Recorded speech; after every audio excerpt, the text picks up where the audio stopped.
MP पटवारी की भर्ती आ चुकी है। हालांकि कैलेंडर तो नहीं आया पर भर्ती डायरेक्ट आ गई है। और अगर एमपी पटवारी की भर्ती की बात करें तो इसमें कुछ बहुत महत्वपूर्ण बिंदु हैं। और ये जो पटवारी की भर्ती है हमेशा की तरह आपके एमपी ग्रुप 2 सब ग्रुप 4 के अंदर आई है। तो बहुत सारी वैकेंसी है, लगभग 2106 के आसपास के पद आए हैं।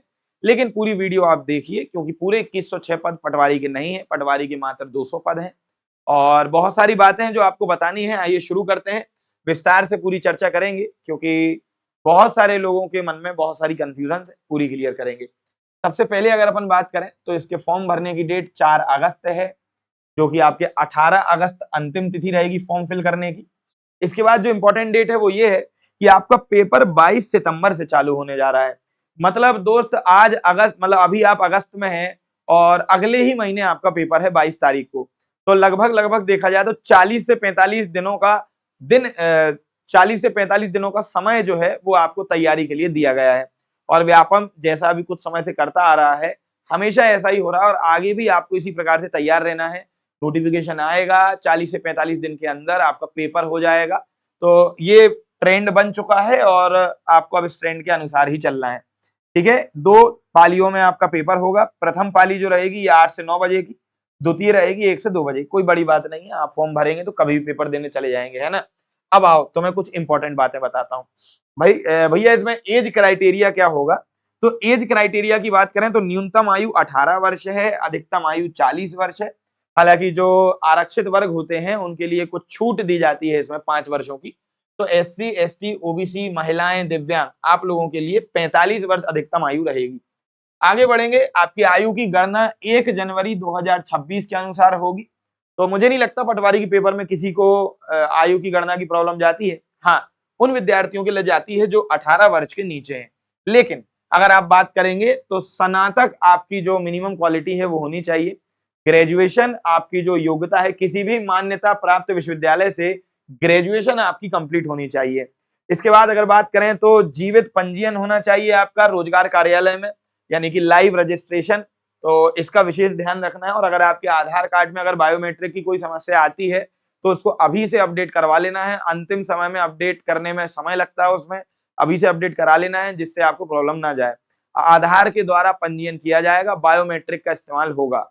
तो याद रखना, पेपर में जाने के पहले अगर बायोमेट्रिक में आपकी कोई भी गड़बड़ी आती है, हो सकता है आपने बहुत पहले के समय में किया था, फोटो आपकी सही नहीं है, उन सभी चीजों को सही करवा लेना है भैया। और भारत के नागरिक तो तुम हो गए ही होगे, कोई दिक्कत नहीं है। आगे बढ़ेंगे और यहाँ पर आपको बताऊं सीपीसीटी आपकी अनिवार्य होनी चाहिए। लेकिन लेकिन लेकिन लेकिन अगर आपकी सीपीसीटी नहीं है तब भी आप इस पेपर में बैठ पाएंगे। आप सिलेक्ट होने के 3 साल के अंदर आराम से सीपीसीटी कर लेना, कोई प्रॉब्लम नहीं है। तो पैनिक नहीं होना है कि अरे मां साहब हमारी सीपीसीटी नहीं है। अरे पेपर निकालो, देख लेंगे सीपीसीटी, 3 वर्ष के अंदर कर लोगे, मुझे विश्वास है तुम पे। ठीक है, और एमपी का स्थायी निवासी होना अनिवार्य है। ठीक है भाई, अब आगे बढ़ते हैं और जरा देख लेते हैं कैटेगरी वाइज कितने पद हैं। तो भैया जनरल कैंडिडेट या अपन बोले अनारक्षित पद जो होते हैं ये 608 है इनकी संख्या। ओबीसी को 613 पद मिले हैं, एसटी के लिए 404 पद मिले हैं, एससी के लिए 274, ईडब्ल्यूएस के लिए 207 पद हैं। आगे बढ़ेंगे और टोटल पदों की संख्या भैया 2106 है, ये भी आपको ज्ञात रखना है। अब जरा सा आगे बढ़ेंगे और कौन से विभाग में कितने पद निकले और कौन सी पोस्ट पर कितने पद निकले हैं ये मैं आपको बताने जा रहा हूं, जरा ध्यान से देखना।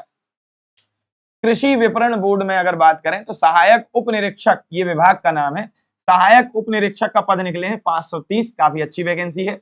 पंचायत राज संचालनालय में पंचायत समन्वय अधिकारी के पद निकले हैं, 365 पद है। तो बढ़िया वैकेंसी है भाई साहब। राजस्व विभाग में पटवारी पद की अगर बात करें तो मेरे भाई अब कुछ लोगों को झटका लगने जा रहा है। पटवारी के केवल 200 पद हैं और पटवारी के सभी पद जो फिजिकली चैलेंज्ड वर्ग होता है उनके लिए आरक्षित हैं। तो पटवारी की वैकेंसी अगर बात करी जाए तो केवल दिव्यांग जनों के लिए निकली है। तो कोई बात नहीं, वो भी अपने भाई बहन है, आप लोगों को ये पद मिलने चाहिए, बहुत अच्छी बात है। बाकी जो लोग हैं वो इन पद पर फाइट कर सकते हैं, कोई दिक्कत वाली बात नहीं है। आगे बढ़ेंगे भैया, सामाजिक न्याय विभाग की अगर बात करें तो इसमें कंप्यूटर ऑपरेटर के 124 पद निकले हैं। तो आप सभी के लिए पदों की जानकारी पता चल चुकी है।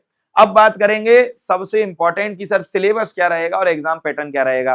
मेरे भाई एग्जाम पैटर्न वही है जो इसके पिछले पेपर में हुआ था, यानी कि 200 नंबर का आपका पेपर होगा और कुछ इस प्रकार आएगा। पार्ट ए 100 अंकों का रहेगा, पार्ट बी 100 अंकों का रहेगा।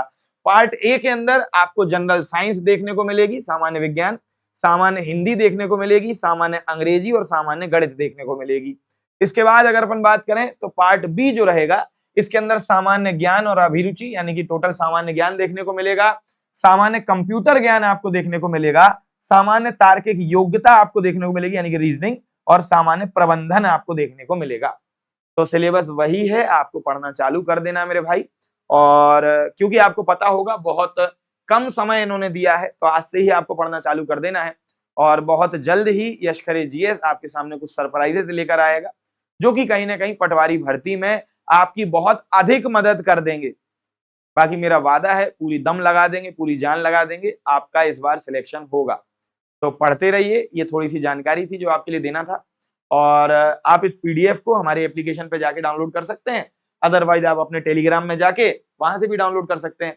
और दूसरी बात यह है कि क्लास को लाइक कर देना, चैनल को सब्सक्राइब कर देना, और कोई भी आपकी क्वेरी हो, कोई भी आपका डाउट हो तो कमेंट सेक्शन में जरूर पूछ लेना। बाकी मिलते हैं क्लासेस में, धन्यवाद।